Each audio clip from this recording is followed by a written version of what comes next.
this episode of Horrific History and Hauntings. I'm Beth, and Raimi is out of town, so I have a special guest with us today. Hello, my name is Joey. Yes, Joey is a firefighter, not only from Abingdon Fire Department, but from Bristol Fire Department. How long have you been with Bristol? I have been with Bristol about a year and a few months. Started, I believe, last August. We're going to be talking about the Virginia Intermont College, the history of it, the supposed haunting, and sadly, the tragic end of it, because most of you probably know it's burned down.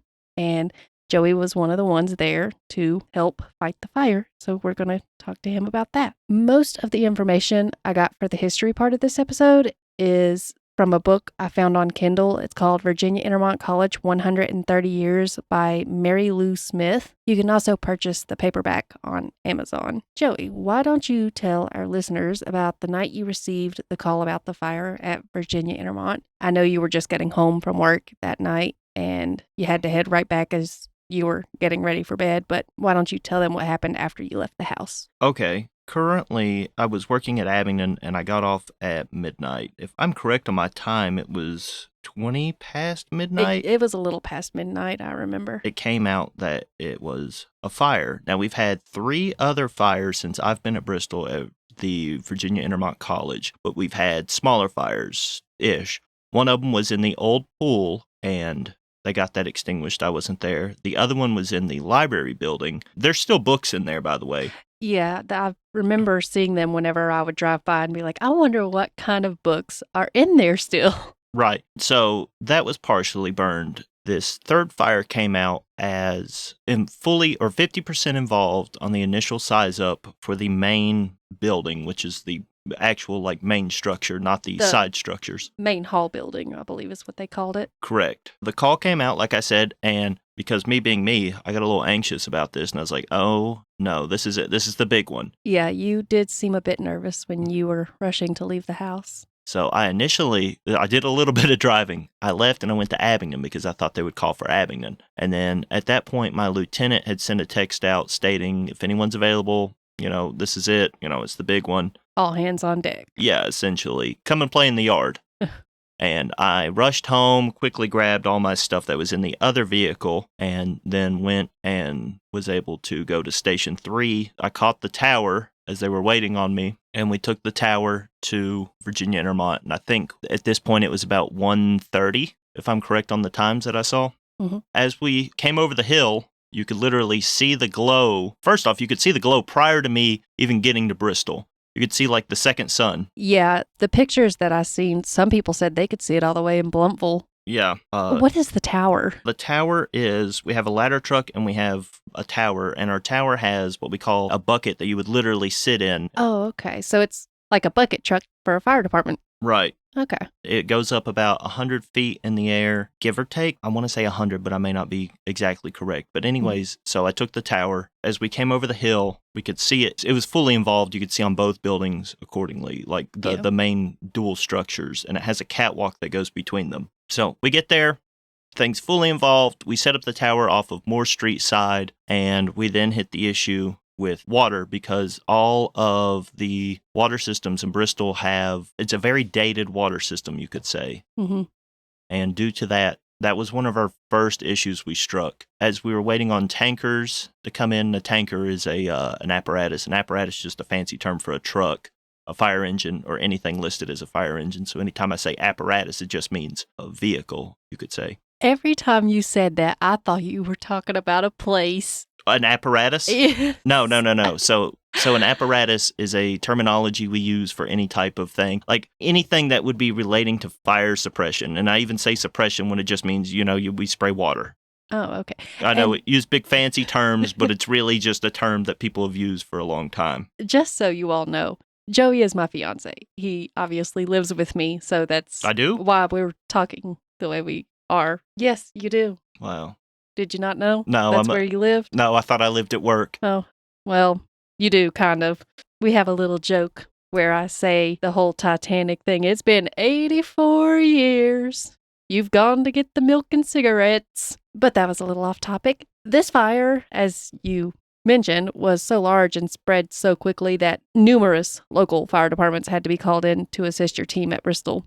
Correct. And I want to say we called in 11 different departments. We called in people from the locale to the farcal, you could say. Do you remember some of where they're from? We had Green Springs, Washington County, Goodson, Kinderhook. We had Bluff City, Piney. We even had Dungannon, and Dungannon is out by Nicholsville. So it takes so it takes about 45-ish minutes for us to get to Dungannon. I think that's maybe one of the farther ones. We had Avoca, and I know there's a few other ones I'm missing, and that's just the trucks that I worked with. Mm-hmm. Because of so many shuttle operations, we ended up having Kingsport come in. So pretty much nearly everybody around us. Yes. While searching for this episode, I came upon some news clips about this fire. I believe it was a battalion chief who mentioned not wanting to send anyone into the rubble of what's left of Virginia Intermont due to the danger of it collapsing. And I recall you mentioning that it was in major disrepair anyway. A building or a wall was already leaning, I believe you said, even before the fire started. Correct. So the quality of the building and it was considered, I'm going to read you the direct quote by the city. It is derelict and blighted is the direct quote by what it says in the city forms. Oh. Essentially meaning that it's not livable. It needed a lot of architectural touch-up. Yeah. The roof had tons of issues. I mean, there was holes, just many issues you could visibly see from the outside and the inside. Yeah. You could see that the roof was collapsing in and windows were broken and bricks were coming apart. Yeah. As you drove by it. So there was tons of it just already able to collapse, and obviously the fire did not assist with this issue. Yeah. Since you have more knowledge on that to the extent of the damage that it not only already had, but what was caused by the fire, what are the possible risks that go along with this? What do you mean, like with the structure itself or the fire? Well, I guess both. I was thinking the structure, but if there's more to it, then yeah. The fire itself, we had the issues with the surrounding streets. We also had the issues of, last year we had the school board fire, and that happened in the winter, and it was so hot that it started to melt some of the sidings off the house. Good thing is, Virginia Intermont College, being where it was separated far enough that, it was a gated-in facility. We didn't have to worry about the buildings per se, but we were also concerned about the heat and the collapse of the building, the what-ifs. So with the major structure being on fire, the other structures were not. So we still had the concern of the other structures, of, the what if, the maybes. I wouldn't say it would be unlikely, but it was still in the realm of possibility that could cause issues. It looked like a lot of it did collapse after the fire. It fell into itself, you could say. Yeah. And because of the construction, its original wood construction, heavy wood frame construction, something you would see, for 100-plus-year-old structure, that's what they did. And they did a brick exterior in order to hold that up. And what they use is a word, it's called a facade, if I'm correct on this pronunciation, which just means fake. It's those fake bricks you see at modern houses, a lot of them. Well, this wasn't fake, and it wasn't necessarily, what's the word I'm looking for? It helps support the structure as well due to things. So most people, they put up the fake bricks on their house, and it doesn't support the structure at all. Load-bearing is the word I'm looking for. Oh. The way the bricks would have held, some of it would have been load-bearing and some of it wouldn't have, just over time due to the wood, and especially as it would have decayed over time and fell in. Those bricks kind of ended up accidentally becoming load-bearing, you could say. One of the news clips mentioned, going back to it's not safe to send anyone from the department inside at the moment, but one of them mentioned that if anybody happened to be inside, that they're most likely not alive. If someone had been inside, do you think there would be any evidence remaining? Yes, I feel like there would be. Not to get too grotesque about it, but I guess it's a grotesque podcast. Yeah. It's okay. So bones you would still be able to find to a percentage. So far, everyone has been accounted for. Well, that's good. I don't think out of the homelessness, essentially, they were all accounted for as far as I know when I discussed this with the fire marshal. Well, that's good. Will the department, do you know if things will ever get safe enough, if you all will go inside and investigate a little more, try to find anything? So at this point, it's going to be up to the fire marshal and the state fire marshal, and they're going to do their own thing, working in unison in order to go in and look for rubble and everything. I do know that they've already contracted a construction company to come in and knock it down, the remaining part of the main structure of what they can, but that's still going to be another week. So I really don't know at this point on a proper answer for that. Okay. Just because of the way the walls are, like... It's not safe. Yeah. You can tell it's not safe. Yeah, you can look at it and you're like, Yeah, I'm not... I would rather them not send my fiance in there or anyone else's loved one. I think at it's the just moment, the especially. possible collapse of the brick still is there. Because as we're shooting water, we're still able to knock out walls, which is concerning enough. One of the news clips mentioned that you all had a call about a fire on that property about a month ago, I think it said. Were you on that call? No, I actually did swap time with someone. That's whenever someone worked for you and you work for them type thing. So at this point, I was on another shift and I was going back to my original shift as I have now.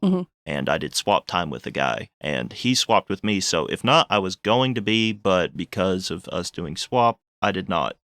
Okay. And that was the library section that had caught fire. Do you know what the reason for that fire was? Well, there's been homeless people have been staying in each of the separate buildings. So there's multiple structures and they've been staying in the library because it shows the books. It's kind of like makeshift insulation, essentially. Yeah. They've been staying in there, and we assume, I can't say legally that I've been in these structures, but I maybe accidentally went in. That's all we're going to say. On the hypothetical, on the what ifs, if I did go in there, you possibly could have seen bedrolls and bed sections and areas they've been staying. Yeah. If. So I'd assume it was that again. Okay. The Preston mansion burned down shortly before the fire at Virginia Intermont. Was it a similar fire? Do you think the two could possibly be connected, or is it a coincidence, or as you said, just the many local homeless trying to stay warm? Is that what it was called? Preston Manor? Preston, I think it's called Preston Mansion. Preston Manor, Preston Mansion, something like that. That's what I've seen anyway. Okay. So that was the one off of Flanagan. And that one was, I assume, a similar style. When we discussed with the people that lived nearby, they said they saw vehicles coming up and down. So if they're homeless, they have vehicles. When I got there for cleanup, essentially, because we changed shifts at 8 o'clock, the other shift had been out there since about 3:30 in the morning. And they had issues trying to get to the address. The hydrant that was right there at the edge of Lee Highway and Flanagan had not been turned on by BVU. Didn't you say there was a problem with the hydrants at Virginia Intermont, too? We have a water supply issue because of the outdated piping systems. And BVU is slowly going through and getting all this done. But I mean, that's a lot of area to cover and a lot of road they have to tear up in order to get it done. I'm not saying it's going to be a consecutive issue, but this has been an issue because it's also you having to pump water straight uphill as Moore Street goes up and down. It's, like I said, outdated water system, big fire. But the one off of Flanagan, the mansion, they had issues getting to it, so they couldn't get a fire engine to the address. They end up having to lay what we have, a supply line of 3-inch, essentially, and then taking that about, 300-400 feet, I believe, and laying it, and then using a few hand lines in order just to get it, as they couldn't get a fire engine close enough in order to put it out, thus causing the longevity of them being out there so long. You know, with the hydrant being an issue, they also had to use tanker operations, as we did, in order to get water going and flowing. You could say it would have been like a junior Virginia Intermont, but that one, by the time I got there, cleaned up, the center of the structure collapsed in on itself. The walls were standing, wasn't advised to go in. Same ordeal. I'm sure you've seen by now the social media is buzzing with all kinds of theories as to how these recent fires have started. And as it normally is with social media, when something like this seems to happen, some of the theories is that it was for tax reasons. That one I don't understand. How is burning something down going to help you with taxes? So I wouldn't say tax reasons. I would have just said monetary value. When the company that acquired Virginia Intermont back in 2016, if I'm correct, Yes. Give you a real quick history rundown. It's owned by, or was, no, it's still owned by the U.S. Magis Intermont Education Center. It's a corporation. They go around and they buy, from what I understood, they buy places and they turn them into like a business college. Thus the name is going to be called the Virginia Business College. And it was going to be a thing back fall of no. It was going to be fall 2020, correct. I believe, is when they were planning on opening it. But I'll probably forget and mention this later. I don't see how, even with the COVID delay, I don't see with the amount of disrepair that these buildings were in, I don't know how they could have managed to get them up to code in time for that anyway. So the main structure was going to be like the last project. So the library, they had went through and they'd fixed it up. And the other building, they were starting to fix up as well. Like these buildings didn't need as much work. Thus, their plan was to start up and work on the library and the building next to it. And they could have done it, but due to the issues with the pandemic, it kind of threw a big monkey wrench into their issue. Yeah. But you were getting at the theories of the fire, people talking about it for monetary value. They had back taxes due from last year. They had 2 years of back taxes. And up until literally the end of this year, if I'm correct, was when it would have been up to the city to make a decision on what to do with the property. After so many years on back taxes, the city kind of can, I wouldn't say they get to grab it and make a profit off of it, but the city can grab it and put it up for sale. Yeah.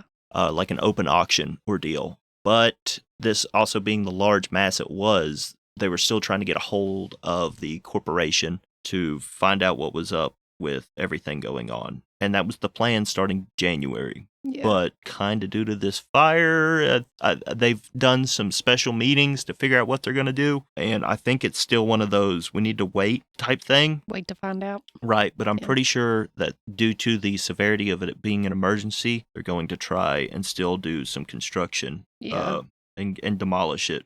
But they can't. See, state law allows the city to demolish the property, but it does not allow ownership of the demolished property to pass straight to the city. So you've got that weird thing. If the city buys the property, using taxpayer money, then it's going to have even more issues, or more load on the city in order to pay or make a profit or any type of issue. Well, that leads me to another theory that I found a lot of comments on these posts about, is that some believe the U.S. government was just trying to take over the property. I don't know if... Yeah, that's kind of a weird one. I don't think so, because, Well, after the Hurricane Helene, there was also that going around as well. So. Right.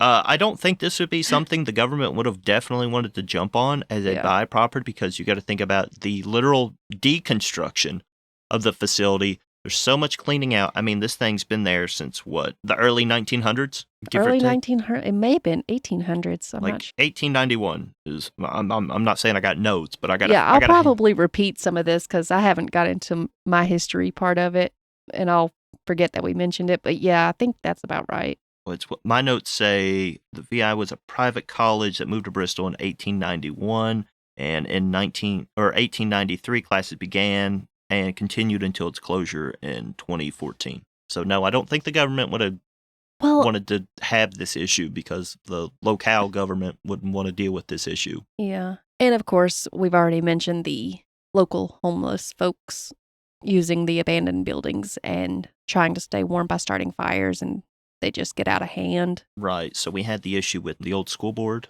one about a year ago. Now we've had the one off Flanagan, the mansion. And now that we've had Virginia Intermont, I'm kind of really hoping that the city is going to push something with their homeless issue. It's very large. Violent. It's just... I wouldn't mind, but I had to stop delivering in Bristol because they were so violent, and I no longer felt safe alone in my vehicle in Bristol. and the issue is that most, I don't even know how to phrase this other than saying that some of the homeless are not from here, from what we've gathered. Doing conversations with the police, some of them are out of town because they thought smaller city may be easier way of life for them, but a lot of them thought that as well. So, I've met some homeless people from like Seattle. I've met them from New York. I've met some ones from like Daytona. I've met ones from New Orleans, Dallas, almost any major city you can think of. And it's kind of weird. I remember when it used to be just the few local homeless, and they were nice, they were kind, never had any problems. Right. And like I said, now I had to switch my delivering job to Abingdon because they were just getting so violent. Right. I was not feeling safe. And I'm not saying it's necessarily these outside homeless. Sounds a very strange phrase to say aloud. The outside homeless are causing the issues. No, I wouldn't say that either. I wouldn't even say it's, I think it's, in my personal opinion, I don't know if it's just poor timing on the issue, because I really feel as if we had a proper handle on the homelessness population. But I always thought bigger cities had this issue, but it seems even the small city of Bristol, Virginia can. Yeah. Well, it's getting worse everywhere, I believe. I don't know. There's a plethora of issues you could point and try to blame this on, but in the end, it comes down to, in life, they ended up here, and this is where they're at now. There were also some comments that were saying they believe an arsonist is at work. I'm not entirely sure on that, of the arsonist issue. The events being so close and being so large, it's not out of the realm of possibility, but I wouldn't like to becker on a arsonist until I know exactly if evidence. Right. So we have a few more structures that we're kind of eyeballing as a fire department. Like, this one will be next. Like, we've been banking on Virginia Intermont, though, since I've been hired. Yeah. This is obviously another hearsay thing. Got a lot of hearsay. A few comments said that they had seen after the Preston Mansion, which I hope I'm getting that right. I seen somebody called it Preston Mansion, so I'm assuming that's what it's called. I mean, that mansion has been there since like mid-1800s. Yeah. So, I mean, it's probably had multiple names. Yeah, so. Yeah. Some people said that they seen a comment where people said it was Virginia Intermont is going to be next, and I feel like that's probably what's leading to the arsonist theory, because people, as you said, was banking on it. Right. So they think that maybe some of these people that commented could possibly be it. And well, we said that whenever the school board caught fire, that Virginia Intermont would be next. Like, my shift, we went out and did some, like, Google mapping would be the nicest way to phrase it. And having a sit-down board discussion of, if it happens on our shift, this is how we're going to do it. It did not happen on my shift, and it happened on another shift. I still think how the shift handled it did really good, because no matter how we planned it, due to the water issue, it didn't work out. So, like, our strategic plan was to do things... Good job on the other shift. Yeah, our plan was to do things XYZ, and they did it ZYX. And no issue to them, but the water supply issue is what really kicked them in the pants in the end. Mm-hmm. So either plan would have been like rolling the dice, and the house wins no matter what ordeal, or in this case, the fire wins. I'm just glad that everyone came together with our local volunteer agencies, some paid departments. It doesn't matter. Everyone came together as a firefighting community and did exceedingly well. We didn't have any injuries. We had, I would say, maybe up to 100-ish people on a fire. And this is, like I said, no one was injured. There was nothing major happened other than we put water on fire, which sounds silly, but as a big magnitude issue this was, I'm just really glad how things panned out. I mean, we had so much EMS personnel stepping up to help assist in our area. The police were doing a fantastic job with traffic control and doing their best in order to block off major sections of the center of the city. I was going to say, I also seen that a few roads were closed after it cooled down a little bit. Right. I mean, we're still having to go out there and spray water because of the hot spots. Mm-hmm. I mean, you've got smoldering brick. It's like if you have a fire outside, like a fire pit, and then you decide to throw bricks on top of it, it'll still smoke. Yeah. There's still going to be heat, and there's a basement beneath all of this. Yeah.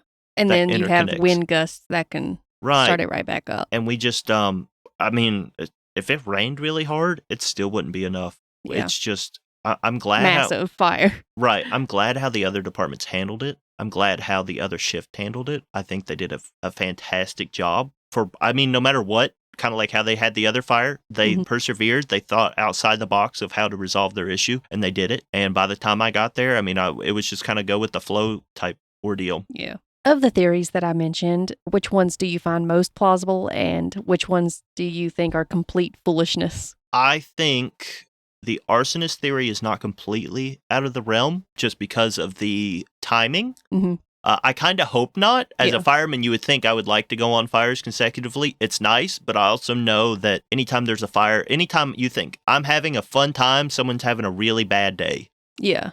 And I really don't like people to have bad days, even with an abandoned structure or anything. Still, someone's having that major bad day of like, oh no, I lost everything. Either I lost everything, or I've lost partial, I didn't have insurance, I didn't XYZ. There's so many issues that even if it's an abandoned house, like the mansion was still owned by someone Yeah. because they planned on renovating it. The old school board was still owned, and they had planned on doing something with. I believe they planned on turning that into a historical site, just like any fire I go to. Yeah, it's really sad, I feel like, from me, because these are really old historical buildings. And even though nobody was living there, I really have a soft spot for historical things, And obviously. And it's weird when I'm at Station 1 and now I look up the hill and I don't see anything. Yeah. It's so weird. I've been looking at that building for over a year plus, and now I see nothing. And it's very eerie. I don't know how to describe it. It's like you're constantly looking for something that's not there anymore. Yeah. It's like a river that's dried up, and you just see the framing, because obviously I can still see the framing of the building, but I know it's gone. Yeah. Going back to your question, the arsonist theory does not sound entirely out of the realm. I wouldn't like to agree with it, because then that's just more work, and that's a police issue, and it's dangerous. Yeah, and it's all dangerous, but that's even more dangerous. And if they're a homeless person, it's even harder to catch them, because it's not like you can go to their house and go, hello. Yeah. And then I think the most foolish one is probably saying the government's plan was on this, because I don't see this. If it was the government's plan, you would want to flip it for a profit. It's like flipping a house. That's what I was thinking. Why would they destroy something if they wanted it? Right. And then what are you going to do with this property? I'm not going to get a fire station up there. We're not going to do it for whatever facility. Yeah. And even then, the main center structure, if you would have tore that down, the other side structures are not completely in disarray, that you could still have done something with them. Mm-hmm. So I'm not entirely sure of the goal of that ideology. Is there any investigations going on, or is there any investigations that's going to go into this? Are there any more theories that you've heard circulating that I haven't mentioned? Our fire marshal and the state fire marshals are hands on deck on this. They're up there every day still, going over everything. They've conveniently, I want to say, due to drones. Mm-hmm. Not a big technology advocate some days, but due to drones, due to people at their house, like WCYB, the news center people. Yeah. They came out and they had their drone up in the sky, so we were able to get a really quick 360 view of how things progressed. And due to them having this ability, and some local homeowners, I'm technically, I don't know if it's like the whole legal thing, but I don't even think this would have mattered at this point. At this point, it's, yeah. Due to them getting us a nice view, the fire marshal was able to get a good idea of how things went, because I don't know when he got there, but even then, seeing that initial fire going off past midnight, I feel like him seeing the fire as it went on and how it ended gives him a good idea of how to handle it. And then this is information he can pass on to the state fire marshal and how they work in congruency on this issue. Mm-hmm. Any theories that I have gathered, I wouldn't say. I've seen these, I've heard these, I've had people call the station about it. Any multitude of other info that people have had. They've came up, they ask you in the streets. I've had people ask for bricks of the building. That's a real thing. They had to put a PSA out about don't steal the bricks, because that's illegal. That's evidence at the moment. Yeah, and people are like, no, I was taping it up with the police. We were going around and taping up the facility, and people were calling. We had this call, and I'm serious. We had someone call about the structure still being on fire, and when they told dispatch that it was on fire, dispatch asked them where they were located at, and they said, I'm standing in the parking lot looking at it, and dispatch was like, sir, that is taped up at the moment. That is illegal. You are trespassing. And they went, oh, okay. Well, I'm just letting you know. Oh. We even taped all this up. So they had to go through the tape or under the tape in order to still call it. But I'm not seeing any major theories other than what you've heard. I mean, I've heard everyone say it's even the corporation itself. I've heard people suggest that they went through and caught it on fire because of an insurance claim, so they could make money on this because they didn't make a dime off of the Virginia Business College idea. That's been one that I've heard floating around just from the locals, because last time I think they had checked, they still had full insurance on this. I thought they had security watching it. They did. When I started there a year ago, there was a security person I had talked with a few times, and a couple other discussions just in general. So there wasn't at this time, I'm guessing? No, I hadn't seen anyone up there security-wise, or, walking around the property or how many other ways you want to phrase that, but I didn't see anyone in quite a while. Yeah. So I don't know. I also seen comments that You're reading said a lot of comments. I did. I love reading and watching these types of things. That probably sounds awful. I don't like that it happened, obviously, but a lot to I'm read. fascinated by them. Mhm. And I'm one of those people, if you don't have someone or people that's fascinated by these kinds of disasters, then how are you going to learn how to prevent them or safely help people to stay safe if they do occur? I heard, seen in the comments that some people said they heard an explosion before they even saw the flames. So there was our definitions of explosions are slightly different. An explosion to me is something exceedingly big Mm-hmm. or exceedingly small. To you, it may just be, I don't know. Like, so for instance, there was an explosion, but that was in the kitchen sector. So where the fire, from what I believe of where it originated at, it was near the back end of the kitchen. And they still had the old refrigerators and refrigerant. And refrigerant can still explode. While I was up in the tower spraying water at about 6 a.m., there was green smoke. Whenever I reported this to one of my superiors, they stated that was what happens with a type of refrigerant gas, like you use in a freezer or a fridge. Oh. And yeah, that's why if your fridge starts getting less cold, you're usually out of refrigerant. It's the same thing with your car. Different types of refrigerant, but same thing. You know, like when your AC's not working as well. I think it's called Freon. Yes, so that's Freon. There's multiple different types. My captain gave me a big name for it, and I said, all right, cool. Like, I like cool story, bro. Yeah, I was like, I don't know what in the world you just said, but this man sounded confident about it. And he told us that's what the green smoke was. He also said, he was like, did you breathe it in? And we were like, no. He was like, okay. He said, that is extremely deadly. Well, that's nice to know. I was like, right on. My plan was to smell the green smoke, but I'm glad I didn't. Let me just shove my face right up in there. Right. It called to me like how children yearn for the mine. It calls to me. Oh. We saw that, and that's what I would assume from the kitchen sector and the refrigerants and everything. That would have been the explosions. We also think it may have been those little small propane tanks, how people cook with for camping. Because when we discussed this with the fire marshal, he says it wouldn't have been out of the realm of possibility if you have homeless people. They have to cook somehow, sometime. Right. Those are relatively cheap to get a hold of and cheap to maintain. So that's usually a go-to thing. So that also 50-50, but I'm still going to say it's some of the refrigerants, probably some of them little camper things. Yeah.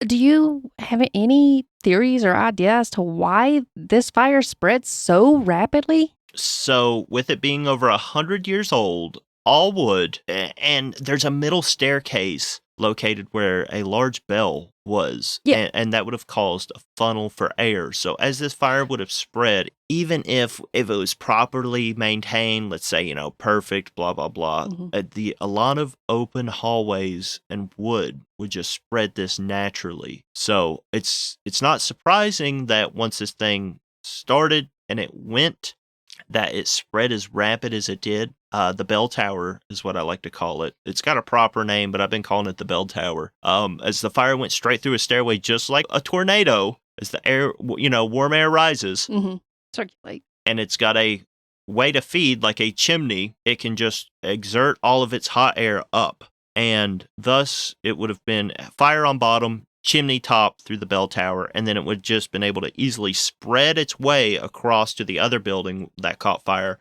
and across the catwalk. And the catwalk was the major connecting sectors. That catching fire and spreading as quick as it did, it's not... How did it spread? Like, which ways? Okay, so if you were looking at the main building, I mean, what do you mean which way? The direction, I guess I should say. I guess technically like a cardinal direction, like east? Well... Like, that's the way it went. Like, it went from the main building to the other building. I mean, so it's like 3 buildings, and if you look at them, they're more like an L shape. And the tip of the L, if you turn your L, your regular drawn L, and you reverse it and you rotate it, hold on. Upside down. Hold on, I'm breaking the veil. Hold on. If you draw your L like that, I don't really know how to explain that. You flip it, and then you go clockwise with it. Okay. So it looks like a 7 at that point. No, honey. It goes like that, okay? Okay. So you've got your structure here, here, and here with the catwalk there. I'm trying to find a proper way to describe it other than you have a line that goes horizontal, and then on the far left, it's got the up section, Okay. and that's connected by brick. So that's kind of what saved the other structure because there's not like a way that it connected other than the brick. So just regular heat getting to it by the fire would have caused it. But we were able to get water on that quick enough that we were able to save that structure. Okay. So some of it has been saved. Some of the structures have. Yeah. So out of that we'll say 3 connected buildings, 1 was saved, and the other 2, and the only reason it was also saved, not because I'm out there, being the hero, but it's legit because of the truck that got there first. The shift that got there, the way they set up, they sprayed water on this interconnected spot in order to wet the structure and allow heat not to burn. Right. Yep. So their smart thinking, they already knew. I mean, the other one was already ruined anyway. Right, they already knew the main structure and they knew the catwalk. So they were very smart on this thinking. I applauded them for this. I like this because they sprayed it right there trying to get the fire, but trying to bounce it and reflect it, reflect like an angle. Yeah. I know, big word. Reflect it because we use this word.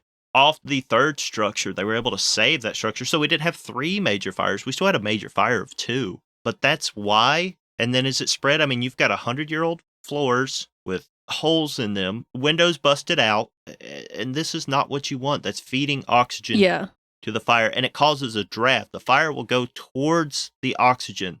If you have multiple floors with multiple holes, multiple windows missing, and it's just got a straight chute with enough fuel to feed it, it'll go. The Bristol councilman, Osborne, stated in one of the news clips that the company that purchased the property in 2016, they didn't really communicate well with the city of Bristol about their plans to repair the building before the fire. And he mentioned that they only paid enough in taxes to avoid legal trouble, but also that despite the neglect to the property, they still refused to sell it, which I can kind of understand why it would be a slow process because some of the sources I found estimated the repair costs to get it back up to code could have been anywhere from $2 to $10 million. That is correct. I want to say at the time, if we would have not included the pandemic issues, I think they were looking at $3 million to renovate just that main structure. Oh, that's a lot of money. So, and as inflation and everything has happened, and you can blame it on XYZ, but the pandemic didn't help the inflation issue. Yeah. Due to that, I would say it would have been way more than $3 million in order to get it up and going. And they were still working on it, from what I understood, even during parts of the pandemic. I mean, the roof. While I got to see the roof up in the tower, what was left of it? The roof was relatively new on certain parts. Oh. That sucks. Yeah, and I need to find out who did the gutters on that thing.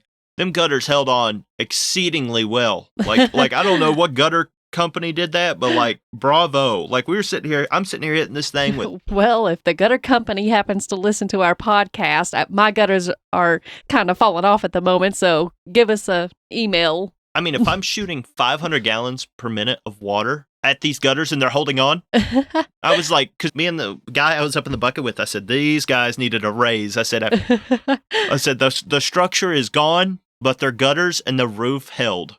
Oh, wow. And that's great. Yeah, so that was one of the parts, is it kind of like lifted up the roof, and when it kind of fell in on itself, that was, some of our major issues. Mm-hmm. But yeah, I would say the millions of dollars to get it redone. The communication issues, I had gathered that. I from what I understood, their plan was to still try and open up the college. They even, I heard a rumor, I don't know if this was true, they planned on doing online school. Like, you could have went to their website. Oh. Yeah, they had the Virginia Business College. Like, they had a website and everything, because the billboard up front for the Virginia Business College is still up there. Yeah. Instead of the Virginia Intermont College. And they had planned to do all this. They even planned on doing online schooling just because they were determined to. You got to make money to spend money, and if a lot of people are going the online route after the pandemic because they realize they can. Right, and you pay the same. So why spend time, money? You can be in the comfort of your own home, and people with anxiety like me, you don't have to deal with as many social interactions. Why do you think the city of Bristol chose not to cite safety issues as a reason to condemn this property?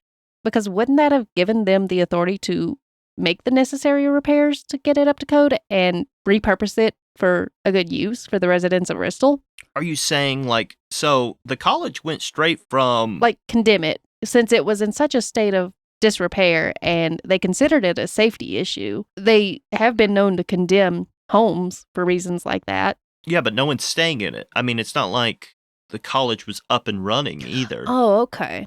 Yeah, so That so makes sense. where the college never being up and running, they never had the option of you can't condemn something if it's not open. Oh, okay. So that the makes sense. plan was to open it, but they also stated they would fix it up. Yeah. But they planned on fixing up the main structure last, Yeah. from what I gathered, or by the way it looked, because they'd fixed up the library and another structure because they'd like tinted the windows and redid some wiring. If I went into it, this is allegedly what I would assume. And they had went through, I do know from the exterior, they'd put up, instead of doors, they got creative in order to stop homeless people in the meantime, in order to seal it. They were going to redo the door frames when I gathered. They put garage doors up, and it looked kind of goofy.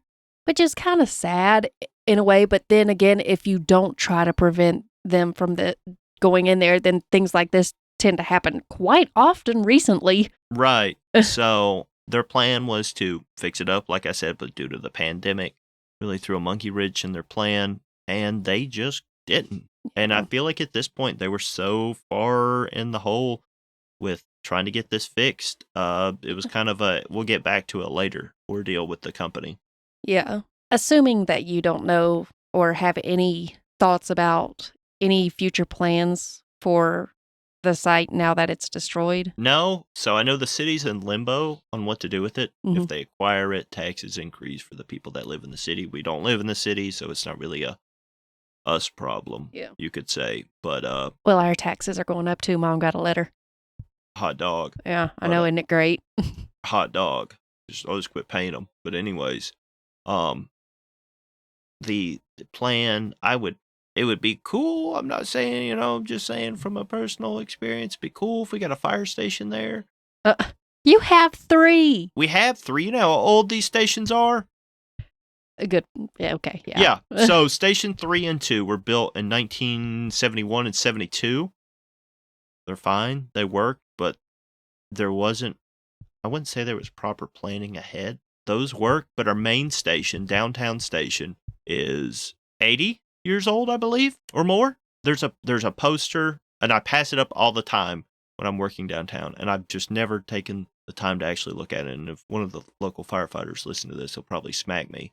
But I legit want to say it's anywhere from 1940s-ish when it was constructed. So I'm just saying 80 years, almost 100 years. Give or take.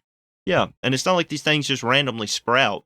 And it doesn't help with the Tennessee side because of us being a split city in the nicest way to phrase it. They got a nice new station, and then they got another nice station. That's all I'm saying. But there you go, people of Tennessee. Joey is jealous of y'all's fire department. Hey, they got a raise recently. They got a nice raise, too. Oh. They know they got it. They live in cool. No, but they also run a lot more than us. So I can't really... They got a larger population. They run more. And a couple other odds and ends. Pros and cons. It would just be cool to have a new station. That's it. But I don't know what the city's plan is with it. I don't even know what they could do with it. Well, I would think they would have to demolish it first. What's left of it. And clean it up. They've already got 2 other buildings that they planned on doing stuff with it. So them opening up the new schools out by Station 3. They have 2 older schools that they're trying to figure out what to do. Well, I would do something before they go up in flames next. Right. So one of them the city had already looked at acquiring a couple months ago. And the plan was to turn that into like a public safety type building like this, where the police chief maybe was going to go, the fire chief and all that. And that's an old school. And then there was a plan for another one. They were going to sell it for government housing, as we had already done with some other old schools. Like we have I believe there's 2 that I'm aware of that used to be schools, and now they're apartments. And like these legit used to be schools. That's pretty cool though. Kind of. I mean, I've seen TikTok videos of a woman who lives in an abandoned hospital. Like she bought the hospital and fixed up part of it to be her home. Nah, I wouldn't do that. Nah, I'm good. I wouldn't live in a hospital. But then again, they did that with the Food City headquarters. I mean, that's where the hospital used to be. and now that's the Food City headquarters in Abingdon. Yeah. So I was born in that hospital. Yeah, so is Logan. Yeah. My But now brother. it's a Food City office building. Right. Yeah, I wasn't born around here. But anyways, I was born out in the ocean. Oh, living it up. that must have been nice. It was a scary time for me. Yeah. But no, I don't know what the plan is. I don't know. What about the fire department's work on this site? Is it complete? Do you all have anything else you need to do? I mean, we're still out there flowing water. Last time I was on shift, I went out there and flowed water for an hour, and then I think we went and checked it. But prior to that shift, I mean, some shifts have been out there for hours just flowing water. Mm-hmm. I mean, this has just been a consecutive thing going on. We're still going out there and just playing in it, you could say, but we're just setting up the ladder truck and flowing water off of that, and that's it. We're not getting close to this thing. Do you think there will be a point where you all will go in through the rubble? Will it ever be safe to do so? I don't know until it gets cool. I'm assuming what their plan is the state inspectors are going to go in there, or not the state inspectors, the fire investigators are going to go in there, check it around, and then the construction company will probably just come in and finish it up. Well, I think that is all the questions that I have for the interview part of this episode. Is there anything else you'd like to share about your firsthand experience with this fire? Any interesting stories or experiences? Well, I will say, like stated earlier, I was really proud with how people came together and handled this situation. We had some issues on scene with the truck at one point, the tower. We have had issues in the past with it, but at this point, we were kind of almost done with operations. We kind of used the ladder for, I think, 7 hours of spraying water. Mm-hmm. And like I said, the tower. So it's been the tower. So the tower, we use that for spraying operations the whole time. It's had issues in the past, the tower, the ladder as well, but it had some major malfunctions. And at this point, though, we were at the end and it was done. Just glad how just got to throw respect out for the local volunteer agencies and other paid departments that came out and assisted us. I'm glad. I'm sure it would have been horrible without them. This would have been way worse without these individuals showing up. These guys are the unsung heroes of the day. Not me speaking, the people that were there initially and the people that showed up. I mean, no offense. The only reason you're speaking is because you live with me, and I felt like this was the perfect opportunity. Wonderful. Get some firsthand experience on my show. Being used. And I love you and all. It was really big. This is a fire. They said the last fire I was at was a fire of a century. So I'm getting real tired of these fires, these lifetime fires. Oh. Because I said that like at the everybody school online. I'm tired of living through lifetime events. No, they said that with the school board fire because it got so hot. It was ice on the ground and it was melting ice. You could see water just flowing away from this place. Yeah. And they were like, "Oh, this is a lifetime fire." I was like, "Sweet." I really am anxious to learn more as more information is learned about this. I'll make sure to give you more info on this. But no, that's it. Because of that, it is going to go down in history for Bristol. It's for sure. It's on the New York Post currently. Yeah. And we're in Firehouse Magazine. You don't know what that is, but Firehouse Magazine is like where they go around and they take big fire, everywhere, like big events, big whatever, and how these people handled it. This is like the thing to get. If you get in the Firehouse Magazine, you are the cool cat of the year. We're the and cool we didn't even kids. post it. Yeah, we didn't even post it. These other people did, so we don't even know who posted it. So, yeah, I'm glad how things handled. I'm really surprised we didn't break like some water mains due to the water. I mean, we were stealing water so much on the Virginia side, and it split Virginia, Tennessee. We started sending our tankers to the Tennessee side. Yeah, I could be wrong, but I think it was the battalion chief that I mentioned before that said it was like clockwork. You had one tanker come in, and then it would leave, and the other one would be right there waiting. Yep, that's all I did. I felt like I was moving cattle consecutively with our drop tanks. Drop tanks are just big pools, essentially, we set up that we suck water and move it into the engine, and then that flows into the ladder or the tower, just depending. And we had 5 of them up, and they're supposed to be able to flow up to 1,000 gallons per minute. But due to our water limitations, sometimes you didn't flow that. Big water, big fire, big situation, big paperwork too. Not my job on this. But we sent, I think we flowed maybe, I think at one point we did the math, we maybe flown 500,000 gallons of water, just my position. Oh, wow. That's a lot of water. A lot of water. That's a lot of water. And that's just one. So we had How did 4 y'all more. not flood the place? That's a good question. Oh. I kind of wish it would. I mean, you could see water coming out of the ground because it was so porous. Like there were just random holes where water was jutting And yet out. it's still Smoldering. yeah. Right. So, I mean, if you think about it, it's in the basement. And if it's sitting above it and it's so hot, it's just. And doesn't brick retain heat? Yeah. I was going to say kind of like an oven. Correct. That's why chimneys are made out of brick. Yeah. Just throwing that out there. But no, they retain heat. And so you have a bunch of fire and you throw bricks on top of it, it's still going to be hot. Good luck with that, I suppose. Do you want to get into the history of Virginia Intermont now? Sure. Okay. I mentioned the book in the beginning, and hopefully Raimi will remember to add it to the show notes for anyone who would like to purchase it.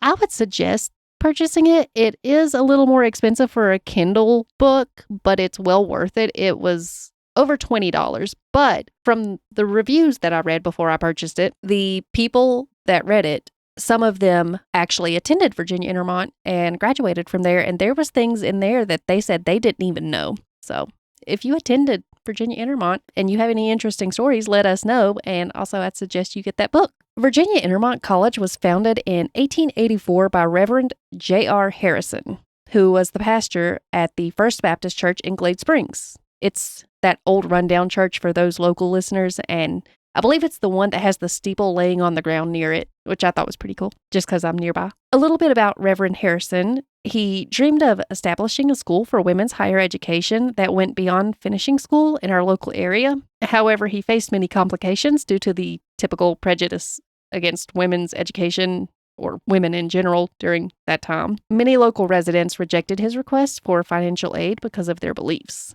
But despite this, Reverend Harrison remained determined to overcome these unfair views so that he could make his vision of a place for women to receive higher education a reality. Go, Reverend Harrison. You know you can speak and reply too. Right? Oh, no, I'm listening. Okay. I'm gathering all of this information. Okay. I feel like I'm watching the History Channel. This is how blind people feel when they're watching it. I'm just gathering the info. I'm just not seeing it. I'm just imagining. The college started as Southwest Virginia Institute in Glade Springs, Virginia, with just 3 teachers and 13 students when the doors first opened. Initially, the college was only for women, and it did not allow male students until 1972. By that time, it was in Bristol. As Virginia Intermont gained popularity, they had to relocate to Bristol, Virginia, on top of the hill on Moore Street in 1894 to accommodate more students. The name was then changed to Virginia Intermont. One source I found said that Intermont means among the mountains or a region located between mountains or hills, which is fitting for where it was. So where did you say it was originally? It was in Glade Springs originally. Originally in Glade Springs, and then it went to Bristol. Yes. Okay. I believe I'll say it later, but I want to say it was in a big house next to the church I just mentioned. Okay. Eventually, a wealthy Glade Spring farmer supported Reverend Harrison's vision. In 1883, the owner of the property next to the First Baptist Church died, and the house and the property was auctioned off. 12 respected citizens pooled their funds and purchased the house for $2,715. And I mean, this was a big house. This was considered one of the finest houses. 2,000 and some change. I want to go back to that time. Well, it was considered one of the finest residents. The one on in Glade Springs. Okay. I was about to go. In Glade Springs, yes. It was then the site of the Female Institute, which opened in 1884. The unmarried teachers would live on the campus with the students, making a little family. Does that mean when they got married, they had to boot them off the island? I don't know. They're like, oh, you're hitched. Get out of here. You can't teach these youngins. Get out of here. No, I feel like there was definitely married ones too. This continued for many years until teachers and their families could eventually rent school apartments. Those on the faculty had to be considered a cultured Christian. What does that mean? What is a cultured Christian? They had to be... They've been around the world? Christian. And I want to say later on in the book it said they had to be Baptist. Okay. I was about to say, because cultured I thought meant you went and experienced different cultures. Well, that's in quotes, by the way. That's exactly what the book said. The cultured Christian part. Okay. Yeah. I guess they took... I wonder if that was just their way of phrasing... It was a reverend that came up with the school, so that makes sense. No, I'm getting more at the culture part. I wonder if they specified that as like a requirement for hiring. That way they can have a reason for hiring people outside of the locale, because you would want different cultural ideas maybe. And they could say, oh, we have a person from XYZ location and they came here to Bristol, Virginia to teach at the Virginia Intermont College. Well, Reverend Harrison actually was sent to Glade Springs. He wasn't originally from there. He was sent there to preach at the church. Oh, okay. Well, maybe that's the whole, oh no.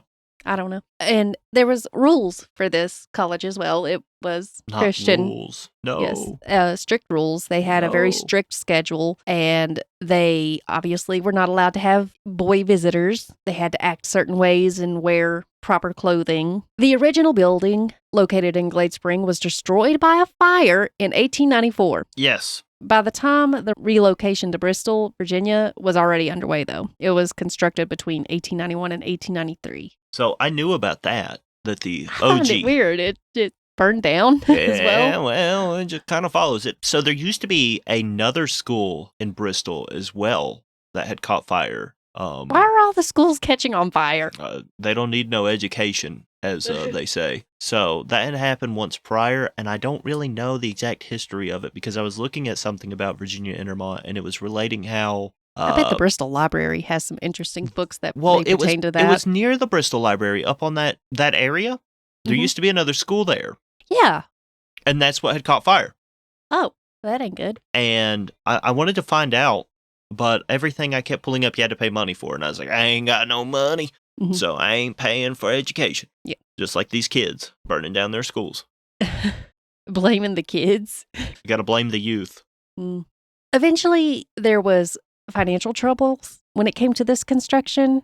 Despite the initial $85,000 gift from Bristol and the $50,000 that the Reverend put into it himself, Bristol actually wanted Reverend Harris to bring his school there because they wanted, I guess, to bring in more educated women. It's because it's Bristol, baby. Yeah. That's why. The construction costs in Bristol quickly drained the funds, and eventually mountains of debt became a problem. Even with students from various states flocking to the school, the financial burden became too overwhelming, and on May 25, 1903, the school had to be sold. The property was mortgaged to Mr. James A. Gary to raise money for completion and to repay debts. The Bristol Baptists and 5 leading citizens stepped in by investing to form a corporation in June 1902 in an attempt to save the institution.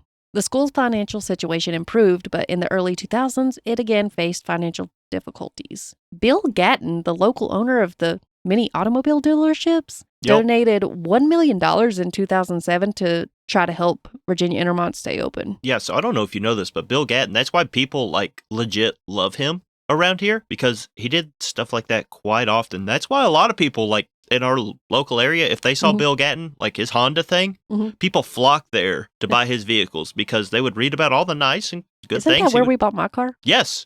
Yes, we bought it at the old Bill Gatton Honda. It's not called that anymore, but when you walk in, they have a big thing that says Bill Gatton Honda, or the original Bill Gatton Honda. And that's why my mom bought a car from there, because of what... He helps the community. Yes, well... Which is always good. Yeah, when you're wealthy, it's nice to help the community. Yeah, he was the local millionaire that was you know what? I'm just going to throw a couple here and there to help out the people. Okay. But that was a big thing. I had people coming up to me and tell me that. They're like, Bill Gatton. I was like, yes, I know.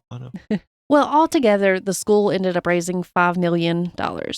However, enrollment was declining, which led to more financial trouble. So it was one step forward, 2 steps back. Virginia Intermont was sadly forced to close in 2014, and it was arranged for King University to hold onto Virginia Intermont's records. Correct. And a lot of people had an issue when it went to King because not all the records made it there. Oh. Yeah, there was some riffraff about that. I wonder if some of them's in that library. Actually, no. It wouldn't have been in the library sector. It would have been in the main hall sector. If I had perhaps accidentally walked through there. In the administration area. That is now collapsed in on itself. Well, it's gone. Yeah. Since then, the buildings have remained empty, aside from the occasional homeless folks in need of shelter, and it fell into disrepair. Unregistered renters. And yes.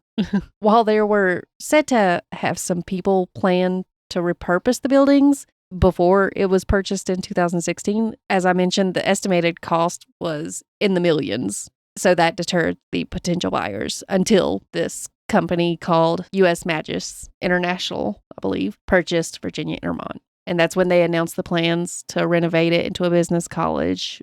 And it was set to open in fall 2020. However, COVID happened, caused delays. And eventually, the councilman said they stopped paying the property taxes, only enough to stay out of legal trouble. There's also said to be a haunting. Allegedly. There's an interesting little thing about this haunting, though, let me tell you. Well, I wonder if those that stayed there with their bohemian lifestyle had the haunting, because I've thought about that as well. Imagine you're just staying there, and you're like, you don't have a house or anything, and then you got to deal with ghosts. Like, you've already got enough issues, and now you got ghosts. Well, the legend surrounding Virginia Intermont College, as there are many hauntings and legends around most colleges, if not all. In the 1920s, it is said that a young student named Vera had a scandalous affair with the professor and became pregnant with his child. He refused to leave his wife and marry her.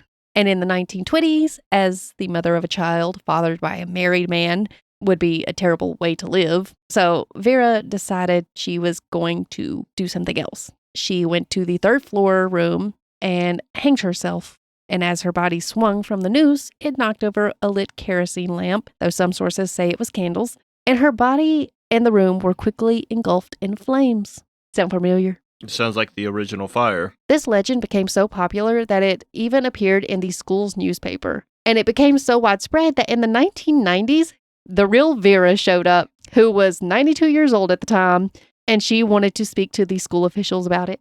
That's She was alive and well, living in Texas. Could you imagine that? You have like a whole scandalous thing about you for I years, can see her showing years. up to the school officials. I did not have relations with that professor. Yeah, so like imagine, so like years, like that's like talk of the thing, it's like Harry Potter or whatever type ordeals, and they're like whispering in the halls about, and then ye old lady shows up with her walker cane roller. She came all the way from Texas to talk to the school officials about this ghost story and scandalous affair that she supposedly had that had been going around. Oh, poor old lady. She did admit to attending 1 year of college there, but she also admitted she hardly even remembered her time there. It must have been a crazy time. Then again, if I've lived that long, that's probably just like a blip in time. Yeah. Although the haunting of Vera was proven to be false, people still continue to believe the school was plagued by some sort of paranormal activity, though they still refer to it as the haunting of poor Vera, poor old woman, getting her name slandered all over the place. The haunting of Virginia Intermont College revolves around a room on the third floor in the main hall still, where a fire is said to have occurred in the 1920s. I want to say that the fire actually did happen, if you have any records of that. I want to say you're correct. It's said that any attempts to repair the room failed, as it would revert back to the charred state that it was found in right after the fire. And it was also very difficult to heat that particular room. So eventually they just ended up using it for storage. I'm not entirely this sure. is the haunting part of it. I really don't know. It's hearsay. I would love to find out, though. The way it sounded, the fire definitely happened, but I don't know why. I know there was a fire because at Bristol, we handwrite every call, because we also fill them out. Mm-hmm. We have a large historical thing of books that we keep as well. Yeah, Everything. You should check into that, because I'd like to know if it really did happen, as everybody, Well, everything that I if found, I'm correct, kept saying. the fire, yes, the fire happened. And what reason? Right. I don't think that was ever. It's not Reported. like they write why the fire happens in the books, but I want to say the fire did happen. Well, security guards at Virginia Intermont College reported lights flashing on and off and objects moving or disappearing completely in the main Aliens. hall. The aliens did it. Aliens, Virginia Intermont College. That'll be the next theory. There were also reports of a ghostly apparition of a young woman who would be seen looking out a window with glowing flames engulfing the room behind her from floor to ceiling. The ghost did it. It sounds like it's a ghost. You have this ghost that causes the fire, not the homeless people. Does that mean they've been going around starting the other ones? I don't know. Is it the same ghost? I don't know. Is it an arsonist ghost that's just going around all if of the Bristol? ghost is on fire, can you really blame the ghost at that point? Yes, because you can move on somewhere else. Yeah, go somewhere wet. Go towards the light. A student told about how she missed an entire semester due to her fear of the haunting after her experience. She described being alone in her second floor room one night when the apparition of a woman's head and torso appeared. Only the head and torso. And then it began gliding towards her. Like the chest bumper? Like, well, it can't grab you. It's not going to grab you if it's just the head and torso. I'm just saying. Is it going to bite you? Well, headbutt you? She was paralyzed with fear and unable to scream. And that's when the apparition stopped just about 3 feet away from her and just stared intensely at her. After a while, it vanished into a mist, and she quit school for a semester for that. Other reports include doors opening and shutting by themselves, as well as some reporting hearing growls and apparitions lunging at them. Did they also have a head and chest only? I don't know. That would be the concerning part. If this Why was the growling is my question. I'm not a doctor. I don't think a doctor would be able to answer that either. Given the legend of a haunting caused by a fire in the 1920s, those who believe in the supernatural are obviously probably wondering if there is a connection between that and the recent fire that destroyed the college. Though if that has somehow become the case, good luck filling out the paperwork for that one to you fire departments. How would that go? I don't think this would pan You would out. have to make something up so you didn't sound crazy. I would just say it would be an act of God. That is a reasoning. Random thermal combustion. Yeah. Which is real. And that's all that I have. Okay. Anything you... I have something. So there was another case of someone dying at the Virginia Intermont College recently, back in 2001, right about February. Long story short, this woman came here from Illinois, if I'm correct. And I want to say her name started with like Q-U-T-U-B or something. That was her last name. Anyways, this woman, and you could add this onto your next part if you would like to, they found her deceased in a wooded area behind the shopping area of Food City. And this is the older Food City, which is now a Ollie's off of Euclid, not where the current one is. And the circumstances of her murder is kind of unknown still to this day. I mean, we're talking a murder that happened almost 23 years ago in our small city of Bristol. So the story goes, really quick, if I'm correct, I may be completely wrong, so feel free to redo this next time. If we say anything wrong, and tell people to please respectfully let me know so that I can, in a future episode, correct it. Okay. So she had gotten into an argument or some sort of heated debate, essentially, and had left her roommate at the time and said she was going on a walk. Now, a walk from the Virginia Intermont College to where Food City was at the Ollie's. That's a long walk. That is quite a distance. Now, if she would have came out off down Moore Street and then, got on Euclid, I mean, that's still quite a bit. Even if she took Intermont Street itself, like, this is still quite a distance. But that's where they found her body in the wooded area, and they said that she had, if I'm correct, they tested her, and they found out that the theory was that it was suicide by drug poisoning. That doesn't make any sense. It doesn't. Imagine if, like, you and me got into just a random heated argument over something, and then I'm not going to go to the local Food City to commit suicide. Behind the Food City. Behind the Food City. I'm not going to go to behind the local Food City or any other grocery store. They're not from around here. This individual was from Illinois. And from what I gathered, I assume they were, like a middle class individual or maybe even a higher class individual. So I don't understand the ideology of they get into an argument, they then decide to not tell anyone, and they've been missing for a few days, and then they find the body in the wooded area behind the Food City, which is now the Ollie's. And that was back in 2001. I'm guessing since they considered it suicide, this case is no longer open. If I'm correct, yes. But it's just one of those strange circumstances that you have your incident with the fire, and now, almost 24 years ago, coming up on 24, there was an incident with a young lady that had died under mysterious circumstances. And what was the years of yours? 1920s. Yeah, 1920s, and this one was, 80 years later. I just find that interesting. Feel free to do more research on... And then the original building in Glade Spring burned. It's just so much... Maybe that's why they were trying to call it the Virginia Business College. They're tired of... bad name. Well, it was called something else in Glade Springs, so why... so much tragedy. I don't know. In one place. Well, not even one place. It moved and it still had tragedy. And do you know what, like, the major thing of Virginia Intermont College was? Like, one of its well-known things? What? Horses. Oh, yeah. I read that in that book, too. That's why I say, listeners, you need to get that book. There was a lot more information, but I had to read it in one day. Right. That was the place for, like, equestrian. Equestrian? Equine. Yeah, whatever. See, that's goofy pronunciation.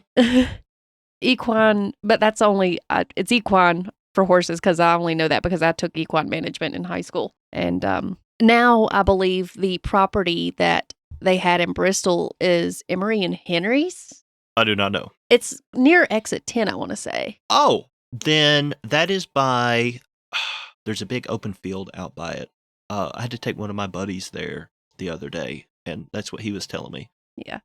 So I don't know. I feel like I seen a sign there with near the horses that said Emery and Henry, but I could be wrong about that. I'm sorry if I am. I wonder what happened to that girl because I don't think it's suicide. No. People don't normally commit suicide. She would have done that in her dorm room, I feel like. Right. Or a bathroom or in the school. Such a far distance. I mean, I wouldn't say it's necessarily far, but you're going between exit 5 and 3 of downtown Bristol, and you're going I feel like they should cover definitely open that back up. a little bit past exit 3. And like this was just ruled as a suicide by poisonous consumption. I don't know if it was considered an overdose or what. And then they just found him in the woods out back, like behind the Food City, which is now an Ollie's. That's weird. Good stuff, cheap. Well, anything else to add?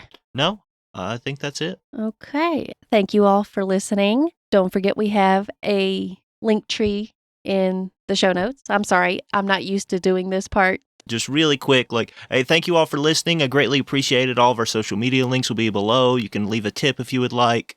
All other information will be added in the bio links. Feel free to listen next time if there's any issues. Tune in next time. We accept comments then. I'm not sure what I'll do for the next episode, but I will definitely have one out for you all. Thank you, Joey, for taking the time to show up, listen, and answer questions for our listeners. No problem. Maybe I can come play next time. Come play? Yeah. Okay. Play what? I don't know. This game, I told you, I feel like I'm in a game show. I'm just not seeing it. Well, we don't win prizes here. I'm always winning. Oh. And also, another little thing I can add is if Joey here is nice enough to send me the pictures that he took and the pictures that he managed to collect, I will try to post them on Pinterest and other social platforms of ours so that you all can check them out, though you can check a lot of them out anyway.